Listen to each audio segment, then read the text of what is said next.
So what I'm going to take you guys on a journey through is about what Circular Philadelphia is. And this is the organization that I am working with right now, Circular Philadelphia.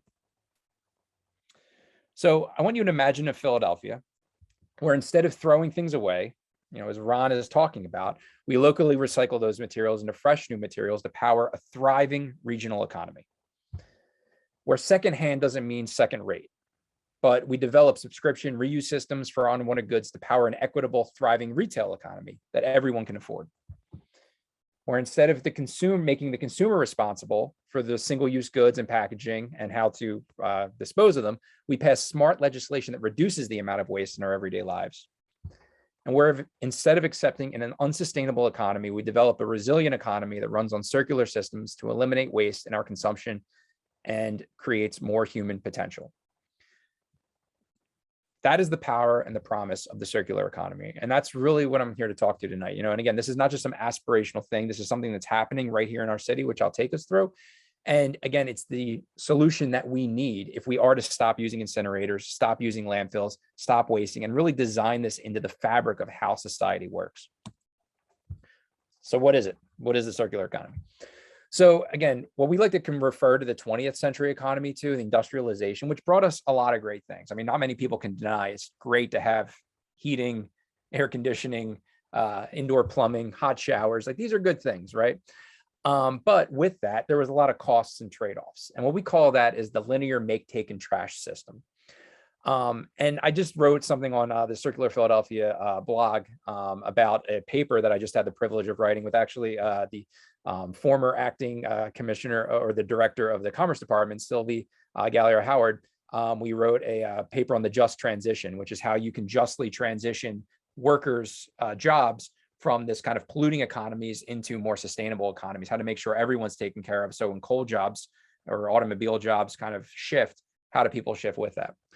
And in that paper, when I talked about was, the really best word to describe what the 20th century economy was about extraction. We extracted all these materials from the earth. We extracted all of this wealth out of people's labor. We kept extracting, but not putting things back. The bill is kind of finally coming due now, and we have to pay it. And that's what the circular economy is trying to figure out. How do we pay this bill? How do we create an economy that actually can regenerate itself and not just keep taking and taking and taking, but a give and take? So as you can see, it reimagines the current system as a continuous loop that transforms how we design, make, and use everything. So basically, you're connecting that first bit of manufacturing or what we're creating for the goods through the system and then taking what comes back out to put it back into the system. And that's not what we do now. We extract all of these materials, we make a product, and then we bury them or burn them, which is archaic. We've been doing that for 2,000 years as a civilization, and we need to change that. So it sounds great that we want to change the circular economy, but why now? So aside from everything we just said and all the issues that we have, the pandemic has exposed deep flaws in how Philadelphia manages its resources and waste. Just think to the trash delays we had all throughout the pandemic due to the increase of residential waste while people were at home. It's making it clear that we must transform this innovation-starved system, and it is innovation-starved. We don't use enough technology, we don't use enough data, we don't really understand how the system can really work. Because we will risk falling behind other major metropolitan areas across the country that are already doing this, especially across the sea in Europe and especially in some Asian countries as well. But it will also jeopardize our well-being as a city. If we don't figure out this trash situation, we're going to have the same litter. We're going to have the same incineration that's coming out and causing asthma and all these issues in Chester. We have to change the system because that harms the prosperity of businesses that serve the people in the city and our people. But don't panic. This is where Circular Philadelphia comes in. We believe that our regional businesses and institutions should make the most of their money, materials, and potential. And while doing that, they're going to have a tremendous impact on the people in Philadelphia. So again, we have to buy these goods from somebody, right? So let's make sure it's as sustainable as possible so it makes our lives more sustainable, like you and the people next door. Sounds great. But how will we do this? So I'm really excited to take you through all the cool work that Circular Philadelphia has been doing. So we are trying to drive a circular economy in the greater Philadelphia region by policy advocacy. So I obviously have a very deep policy background. I passed a lot of legislation in my time. I know a lot of the ins and outs of how city government works. So I'm really excited to be working at Circular Philadelphia. Education and outreach. So once we change the policies and really kind of level the playing field, because I think Ron pointed out, the subsidies, the kind of all of the societal support that happens for things like the fossil fuel industry, plastics, it's immense. If you took them to actually have to pay the true costs of what they do, they wouldn't be in business. Fossil fuels is not a profitable business. It's subsidized by our tax money most of the time. So we need to level the playing field. Once we do that, how do we educate and get outreach to the businesses that want to make this change to make it easy for them? And then how do we turn that into real market transformation that in years from now, we just have a circular economy, and that's how we do things. And it's going to take a lot of collaboration to do that. So at Circular Philadelphia, we work and serve businesses and institutional operators. So small businesses, larger businesses, even institutions like universities and healthcare systems, government and nonprofits. It's really nice to be able to work again with my old city of Philadelphia comrades and pass some good legislation and some good policy. So we're excited about that in our nonprofit sector. Investors, because there's just not enough investment in this space right now.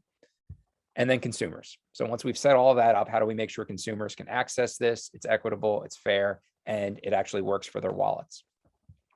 So our goals are to promote smart policy, like I said. We want to drive innovation, because as we said, we need more innovation in this sector. And we want to demand and facilitate action. And we tell this to all of our members. And we have members from like businesses to even individuals. And when I say this to people, they get really excited, and again, I have nothing against happy hours and wine and cheese and talking about things and networking, but that's not what people want right now. They don't want to go to another happy hour to talk about how cool the circular economy is. They want to see real action happening that's going to better their businesses and better their lives. And that's what we're doing. So we have to get this right as a city, and that's what we're here to do. We have to make sure that this is easy for our partners. And we again, as I said before, we have to stay competitive with other top cities in the nation because people are already doing this. And Philadelphia shouldn't lag behind because we're some of the biggest innovators about, what's been going on in the circular economy. And we want to make sure we're enticing new business owners to come to Philly. There's a lot of room for economic growth here in the city of Philadelphia. A lot more businesses can set up shop. And we want to make sure as they come to Philadelphia, they're coming and knowing that they can set up circular businesses. But we also want to reward the businesses that are already here who want to get it right, because there's a lot of them. And I'm going to talk about that in a second. Again, in short, we just need to make sure that we're thriving. And Philadelphia 2035, that's one of the key words, thriving and vibrancy, that we have in this city. We want this to be a fun, exciting, good place to live with a high quality of life for all people in all neighborhoods. And we feel that the circular economy can really deliver that. So we're doing all of this through the initiatives and the partners we work on. So again, policy advocacy, sector-specific market transformation. I'm going to go through the sectors and what we're doing right now. We do technical expertise and assistance for businesses that want to make this change. Physical and technological infrastructure development. So again, this is huge. We need new technologies to bring us into this this new world, that we have to create if we want to continue to live the quality of life that we have while also not destroying the planet in the process. And then education and outreach. People need to know what we're doing, need to know how to access these. So here's just a couple numbers. And I really want to put these things, because again, what I love about the circular economy is that it doesn't come with this message of scarcity or limit. And a lot of times in sustainability that happens. And what I've, working 15, 20 years in this sector, what I've noticed is when you walk into a room with, someone who's a first-time business owner or first person in their family to graduate college, or someone still living in poverty, and going to tell them you need to limit, you need to not use as much. That's a really hard sell. It's kind of a non-starter for most people, right? Because most people are not the problem. 90%, 95% of people on this planet are not the reason why climate change is happening. It's happening because there's a certain sector of people that are taking too much. So we need to create an economy that can do that. So with textiles, the MacArthur Foundation estimates that you can increase the number of textile jobs 6-fold by moving to a circular economy. So in Philadelphia, there's about 6,000 circular or textile jobs. If we made it circular, we'd have 36,000 jobs. Think about how many people you might know who aren't in work right now, who need a job. So food systems. So worldwide, there's about $5.9 trillion worth of, it's an industry of food systems around the world. The MacArthur Foundation also has this stat that they can see the food sector around the world increasing to about $2.7 trillion in consumer benefits. So not to the corporations who are making the money, but actually to the consumer by moving to a circular economy. And then in the built environment, you could have 25% savings on buildings, which again could actually make projects a lot more cost effective and allow people to have a lot more leeway to do the more sustainable things, to take time and not cut corners. I see that there's people on the call who are very upset about the state of construction in the city. It happens because people are cutting corners because they're trying to save money. If they could actually save money on the products they use, they can have a better sector. So again, across these three focuses, we're focusing as Circular Philadelphia, and we don't want to spread ourselves too thin and just start running in a million directions. We're focusing on food systems, the built environment, and textiles. So in food systems, again, it's not the old Tupperware party we have, reusable containers. Anybody who wanted to support local restaurants and help out the local economy during the pandemic and order takeout knows they might have felt really good about doing that, but they felt terrible about all the trash that was created from that. The styrofoam containers, the plastic containers. So we recognize this as well. And we started working with a restaurant called Tiffin. And Tiffin is an Indian restaurant. They have 9 locations in the Philadelphia area. So I think 3 or 4 within the city. So they, on March 22nd, launched this program called Return to Tiffin. They start with 1,000 containers that they're using for reusable containers when you get your food. By April 15th, they're up to 4,000 containers. By April 29th, they're up to 8,000 containers, all in circulation in the city of Philadelphia. The health department comes in right after that, and they have to ask them to stop. And this wasn't the health department's fault. There was a weird regulation on the books that said you can't use reusable containers. So that wasn't in line with the FDA code. It wasn't in line with Department of Agriculture and the PA code. So we worked with the health department and our partners to say, this doesn't make sense. We're not trying to ask for anything special for Tiffin. We want to just make it by right. All restaurants should be able to offer reusable containers. We worked again with the health department, our partners, Ecosystems, which is one of our members here at Circular Philadelphia. And we were able to change the regulation. So now restaurants can use reusable containers by right. Just to put it into perspective, one reusable container can be reused about 1,000 times in a restaurant, and it costs $5. The same equivalent, not even, it's 875 containers of all single use. It's going to end up in our landfills, end up in our incinerators, creating pollution. That costs a business $250. So $5 to $250, no pollution to all of this pollution, right? It just makes sense on everybody's level, from the people who have to, live in the city of Philadelphia and deal with all the litter and air pollution, and the businesses that want to save some money. Another thing we did, which we're really excited about, was safeguarding composting contracts. And again, this is where, well-intentioned policy goes wrong. There's a law on the books that says you cannot put food waste in a dumpster for a restaurant.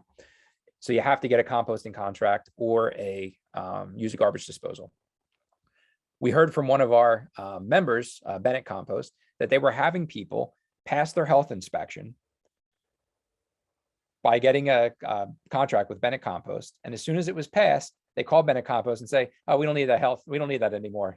Basically we pass our health inspection and cancel the contract. So for a small business, that's detrimental, right? Like that's terrible for your business and cash flow. So we worked with the health department. And again, this isn't anything shady or weird. This is completely transparent. And we have health department vetted language that these composting companies can say that says, I'm sorry that you want to cancel this contract. As you know, by law, you need to have something in place. So we have to notify the health department, and they'll come out and inspect your restaurant to make sure you have a composting contract. Again, this is just kind of plugging a little bit of a hole in an existing law, making it all make sense and safeguarding, this composting industry that we see growing in the city. And these are the little things that we can do for our members, right? Like we are not trying to, we have some big macro exciting things that we want to do for the entire sector, but we also have these little tactical things you can do to help, again, level that playing field and grow this economy. In the built environment, where I know you all have a lot of interest, we are developing regulations and legislation for deconstruction. Now, demolition is a huge issue in neighborhoods. Right near literally a block from my house, a building collapsed because of bad, shoddy demolition work. So we're able to work through and do a thing called deconstruction. So deconstruction is actually going into houses and into buildings, and instead of just demolishing it all in one swoop, and again, I've seen, I've been in my garden digging up metal and bricks and all kinds of things that have been collapsed into these vacant lots for years. Deconstruction goes in, takes out most of the components of a house, all of the metal, cabinetry that they keep intact, all the beautiful like fixtures and things that we have from these historic houses in Philadelphia, and are able to take them out of the house and actually resell them. We have a great deconstruction company in Philadelphia called Philadelphia Community Corps. It's a workforce development program for young people to get them to learn these skills. So they're teaching young people skills, giving them jobs, and reclaiming all this material that they actually sell out of a warehouse. They're doing crazy things like getting old paint cans that they find in basements and mixing them into like this base color that they then sell to people. It's really innovative and cool. We want to help grow this, and we need to do it by legislation and regulation to help level the playing field for them so they can compete with demolition. We also want to advocate for incentives for that sector, and we want to transform that market. In years from now, we just want all businesses or all houses in Philadelphia to be deconstructed at first and actually really promote adaptive reuse. So let's stop demolishing things and let's reuse the buildings that we have right now. And we're supporting that through our work. Textiles, we are mapping all of the textile reuse and recycling in the Philadelphia region. And we're doing that with our partners at All Together Now PA and some other partners. And there's actually a lot going on in that sector, which we're really excited about. And we really want to understand what's going on in the sector, how we can support it.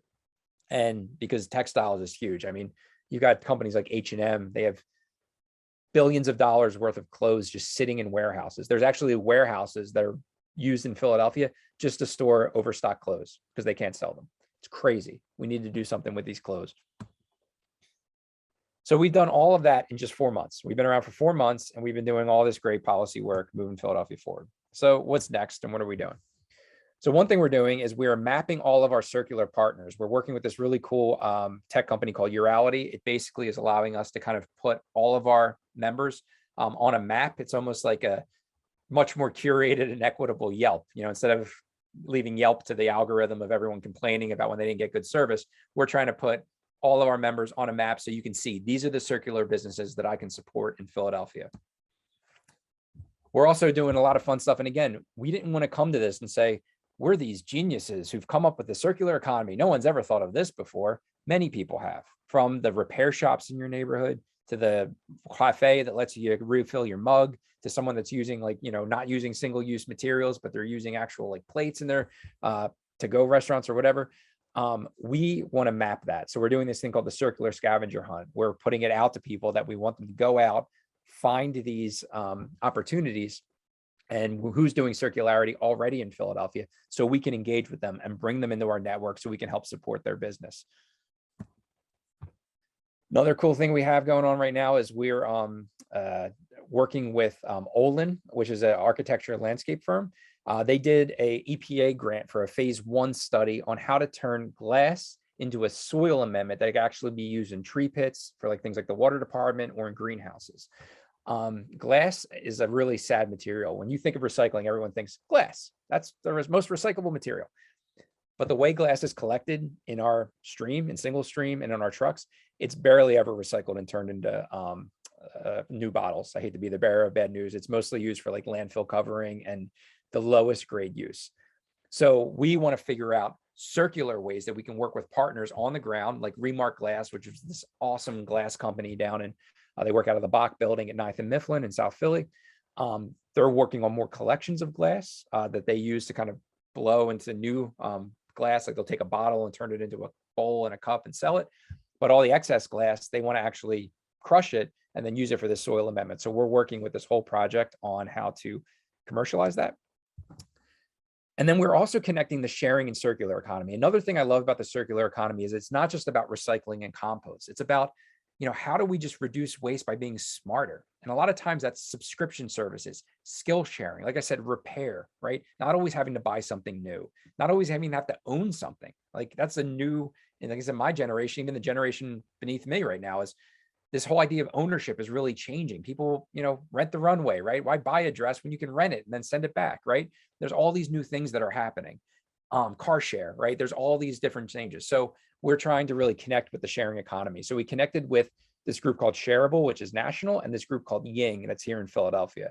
It's run by this woman, Carla Ballard, who is, if you don't know her, she's an incredible human being who's done a lot of great work in the banking sector, the tech sector, and now on the sharing and the circular economies, she's created an app. If some of you might know things like Ithaca Bucks or time banks, when you give some hours of work, you get a credit for it, and then you kind of, whoever you given and taken, you're trying to make it into an economy. Well, they're using technology to do this. So she's using these like down home cultural techniques.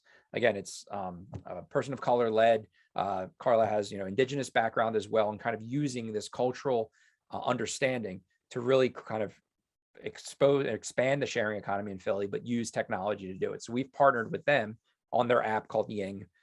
So basically, if you sign up, you can get a task, you'll get hours and credits, then you can use those credits to then ask someone else to do something for you. So we can talk about that at the end, but that's a link that'll go out. Right now, Circular Philadelphia has our own sharing circle, and we're going to be asking people to join our sharing circle.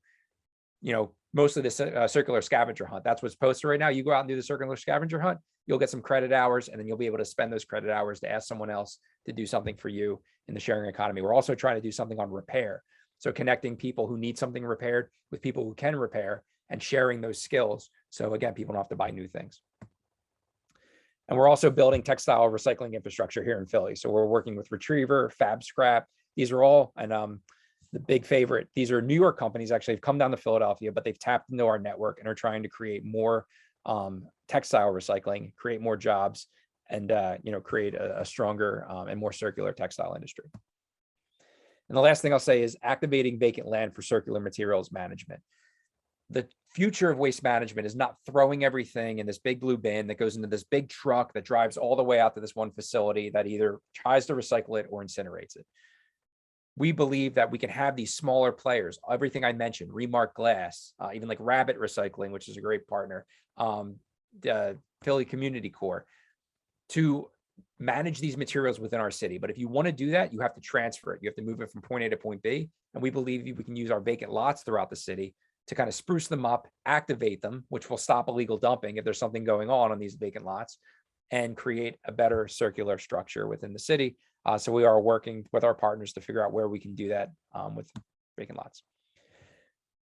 So again, with incentives in our economy, right now, Philadelphia is spending $45 million a year just to throw, recycle, or landfill or incinerate your waste. Imagine if we just took 5 million of that and invested it in the circular economy. What can we do to reduce our waste and reduce our dependence on landfills and incinerators? And that's what we're trying to really make the argument for on the city council level, which we already have, to have more incentives and more investment in this sector. Because we want to work with you, and these are some of the action points, wrapping up here. We want to make it a reality by joining the circular scavenger hunt. So we'll have information out about that, how you can join. And again, we want to map, where is it already happening in your neighborhood? We need to know this. With the mapping system that we're doing, like I said, we're putting all of our members on a map. Please check that map out and please patronize these businesses. If you want to live your ideals and have less waste, go to businesses that are doing it too, and give them, some of your money so they can grow and build their businesses. Again, joining our circular skill sharing circle on Ying to promote circular economy skill sharing, especially if you live in Germantown. We're trying to do a really big push in Germantown. That's where Carla Ballard and the company is based. So we definitely want to work with our Germantown community, especially around the repair thing. So we're trying to really there's already a lot of great repair shops and things already happening in Germantown. We want to strengthen that. And finally, becoming a member of Circular Philadelphia. We are a membership-based organization, and your membership helps us do our work and helps us grow and supports what we do. So we'd love to have you as a member, and that link can come out after this presentation as well. Because building a circular or 21st century circular economy is going to create jobs. It's going to reduce incineration and pollution, and I guarantee that it's going to increase equity, right? Because we're having a more circular economy, having more people involved in this, you're going to be able to redistribute wealth in a better way. And it's going to position Philadelphia as a vibrant leader in this sector. And it already is. We just never talk about it enough. That's a problem with Philadelphia. We need to talk about it more. So if we're going to do all that, all we ask of Circular Philadelphia is, are you in? And we hope that you are. And we thank you very much for your time. And thank you so much for the opportunity.